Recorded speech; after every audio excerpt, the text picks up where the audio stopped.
Assalamualaikum warahmatullahi wabarakatuh. Salam sejahtera bagi kita semua. Yang saya hormati Bapak Erlambang Hartio selaku dosen pembimbing, Bapak dan Ibu dosen penguji, dan seluruh tim akademik UGM. Saya Stefanus Ardira Harjo, mahasiswa UGM Eksekutif 31 Yogyakarta.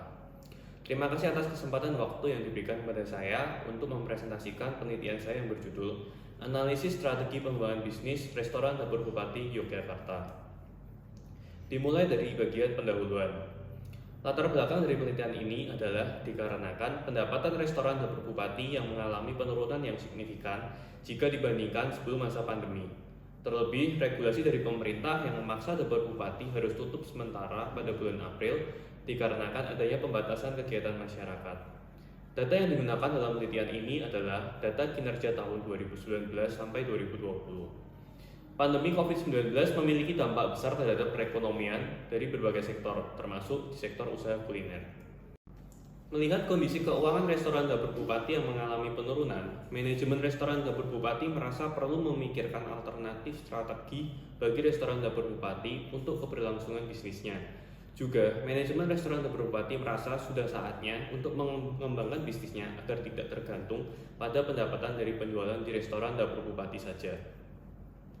Kemudian rumusan masalah dari penelitian ini adalah bagaimana melakukan perubahan model strategi bisnis pada restoran Dapur Bupati Yogyakarta. Kemudian pertanyaan penelitian, bagaimana faktor internal dan eksternal yang mempengaruhi strategi pengembangan bisnis restoran Dapur Bupati. Kemudian bagaimana alternatif strategi dalam pengembangan bisnis restoran Dapur Bupati. Untuk tujuan dari penelitian ini adalah untuk melakukan analisis dan evaluasi terhadap strategi pengembangan bisnis restoran Dapur Bupati dan memberikan usulan perbaikan strategi pada manajemen restoran Dapur Bupati agar mampu bersaing dengan kompetitornya serta meningkatkan keuntungan di masa yang akan datang. Landasan teori. Yang pertama adalah SWOT Matrix. SWOT Matrix merupakan instrumen yang digunakan untuk mengembangkan strategi dalam perusahaan. Terdapat 4 strategi dalam SWOT Matrix. Yang pertama adalah Strength Opportunities, di mana strategi ini memanfaatkan kekuatan yang dimiliki perusahaan dengan peluang yang ada. Kemudian Weakness Opportunities, di mana strategi ini meningkatkan kelemahan internal dengan memanfaatkan peluang yang ada. Kemudian Strength Threat merupakan suatu strategi di mana memanfaatkan kekuatan perusahaan agar dapat bersaing menghadapi ancaman dari luar. Yang terakhir adalah Weakness Threat, di mana strategi ini meminimalisir kelemahan internal dan membatasi dampak ancaman dari eksternal.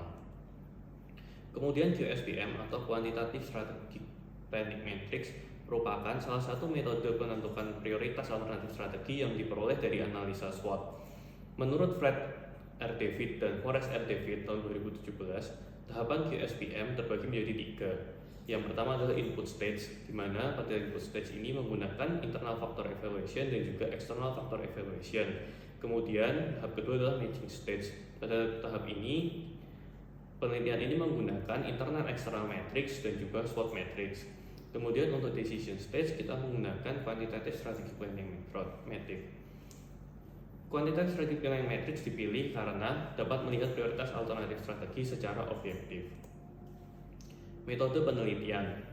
Desain penelitian. Penelitian ini menggunakan metode deskriptif kualitatif dengan pendekatan studi kasus. Metode pengumpulan data dengan cara wawancara dengan 4 responden, yaitu yang pertama adalah pemilik Dapur Bupati sendiri, kemudian pemilik usaha sejenis yaitu Kopi Klotok, kemudian pemilik dari usaha waralaba yaitu Juicy Juice, dan juga pelanggan dari restoran Dapur Bupati yang juga adalah mahasiswa UGM. Kemudian observasi dilakukan dengan cara melihat langsung situasi di restoran, juga dokumentasi berupa data-data dari penjualan dan juga struktur organisasi dalam perusahaan. Untuk metode analisis data menggunakan matriks IFE, matriks EFE, matriks internal eksternal, matriks SWOT, dan juga quantitative strategic planning matrix. Untuk profil perusahaan pada bagian ini akan dijelaskan visi dan misi dari restoran Dapur Bupati dan juga struktur organisasi dari restoran Dapur Bupati. Kemudian tahap pembahasan. Pada tahap pembahasan ini, yang pertama adalah internal factor evaluation. Pada bagian ini akan dibahas kekuatan dan kelemahan perusahaan. Untuk faktor kekuatan dari Dapur Bupati adalah di mana lokasi di sekitar perumahan dan perkantoran, juga harga yang terjangkau, kemudian pilihan menu yang beragam untuk dewasa dan anak-anak, lahan parkir yang luas, pegawai yang ramah dan menguasai pengetahuan produk, juga konsep menu makanan dan minuman nostalgia, dan kapasitas tampung yang besar. Kemudian untuk kelemahan dari dapur bupati adalah manajemen inventory yang kurang baik. Juga tidak ada pelatihan untuk menambah keterampilan dari karyawan, juga promosi yang kurang maksimal, kemudian jarang dilakukan penambahan menu baru, lalu tidak ada SOP baku, juga margin keuntungan yang kecil, dan pemasukan yang hanya berasal dari restoran saja. Untuk external factor evaluation, pada tahap ini akan membahas peluang dan ancaman dari dapur bupati. Untuk faktor peluang yang ada adalah banyak dibangun lokasi perumahan dan perkantoran baru di sekitar restoran dapur bupati. Kemudian adanya layanan GrabFood dan GoFood, juga adanya banyak sosial media yang dapat digunakan untuk promosi. Kemudian juga banyak dibuka tempat wisata baru di Yogyakarta, juga tren gaya hidup sehat, dan adanya pinjaman lunak berupa kredit usaha rakyat. Untuk ancaman yang ada adalah di mana pembatasan jam operasional untuk tempat keramaian seperti restoran dibatasi. Kemudian regulasi dari pemerintah yang terus berubah-ubah. Kemudian juga gaya hidup dari masyarakat yang berubah, dan banyak dibuka restoran baru di sekitar restoran dapur bupati. Berdasarkan hasil dari kuesioner yang diberikan kepada responden, maka didapatkan total nilai EFE sebesar 2,89 dan total nilai EFE sebesar 2,95. Berdasarkan dari nilai IFE yang diperoleh dan nilai EFE yang diperoleh, maka internal external matrix berada pada kuadran 5 atau wilayah 2, yaitu yang menunjukkan strategi pengembangan bisnis yang diperlukan oleh dapur bupati adalah market penetration dan product development. Oleh karena itu, terdapat 10 alternatif strategi yang dihasilkan didasari dari IE matrix berupa market penetration dan product development, dan juga matrix SWOT, sehingga kita dapat 10 alternatif strategi yang dihasilkan. Yang pertama adalah membuat ghost kitchen. Kedua, menyediakan paket untuk penyediaan tempat untuk pertemuan.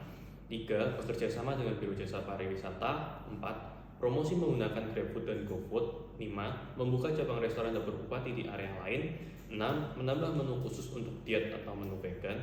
7, membuka layanan drive-thru atau pick up. 8, menyediakan produk makanan beku dan makanan siap santap. 9, melayani jasa catering untuk kantor dan perumahan. Dan yang terakhir adalah membuka cabang restoran dapur bupati dengan konsep ekspres. Berdasarkan perhitungan dari QSPM pada restoran dapur bupati yang diperoleh, bahwa strategi membuat ghost kitchen dengan nilai TAS 2,70 dan juga bekerja sama dengan biro jasa pariwisata dengan nilai TAS sebesar 2,56 merupakan dua alternatif strategi yang dengan total nilai attractiveness score tertinggi dibandingkan dengan alternatif strategi yang lain. Kemudian kesimpulan dari hasil total skor tertimbang pada IFE adalah sebesar 2,89 dan EFE sebesar 2,95. Berdasarkan hasil tersebut, maka internal external matrix berada pada kuadran 5, yang berarti pengembangan yang perlu dilakukan oleh dapur bupati adalah market penetration dan product development. Untuk hasil matrix SWOT diperoleh 10 alternatif strategi. Kemudian untuk hasil dari analisa QSPM menunjukkan bahwa alternatif strategi yang terbaik untuk restoran dapur bupati adalah membuka ghost kitchen dengan total TAS sebesar 2,70, juga melakukan kerjasama dengan biro jasa pariwisata dengan total nilai TAS sebesar 2,56. Untuk implikasi, manajemen restoran dapur bupati perlu mempertimbangkan untuk membuka ghost kitchen dengan memanfaatkan lokasi dapur bupati. Kemudian, manajemen restoran dapur bupati perlu mempertimbangkan untuk menjalin kerjasama dengan biro jasa pariwisata, terutama melihat perkembangan wisata di daerah Yogyakarta dan juga dibukanya bandara internasional di Kulon Progo. Kemudian, mengadakan pelatihan untuk menambah keterampilan baik bagi manajemen maupun pelayanan. Kemudian manajemen restoran dapur bupati juga diperlukan untuk membuat standar operasional prosedur sehingga agar layanan terhadap customer menjadi lebih baik dan terjaga. Untuk keterbatasan dari penelitian ini adalah dikarenakan penelitian ini dilakukan selama masa pandemi COVID-19 sehingga wawancara harus dilakukan secara sambungan telepon dan juga sambungan WhatsApp tidak dapat dilakukan secara langsung, secara tatap muka. Juga untuk observasi di lapangan juga terbatas dikarenakan adanya social distancing. Kemudian peneliti juga kesulitan dalam akses untuk ke perpustakaan karena akses perpustakaan ditutup. Juga hasil penelitian ini tidak dapat digeneralisasikan pada kasus lain di luar restoran dapur bupati. Jenis industri lain juga dapat mempengaruhi hasil penelitian yang lain juga. termasuk periode penelitian dan kondisi yang berbeda juga dapat mempengaruhi hasil yang ada. Untuk saran pada penelitian selanjutnya dapat melibatkan profesional di ahli di bidang lain seperti misalnya perhotelan, pariwisata maupun akademis. Kemudian juga pelanggan untuk memperluas kemungkinan alternatif strategi lainnya. Kemudian penelitian ini juga dapat dikembangkan dengan framework yang lain sehingga dapat diketahui alternatif strategi terbaik menggunakan framework yang berbeda. Sekian presentasi dari hasil penelitian saya. Atas perhatiannya saya ucapkan terima kasih yang besar-besarnya.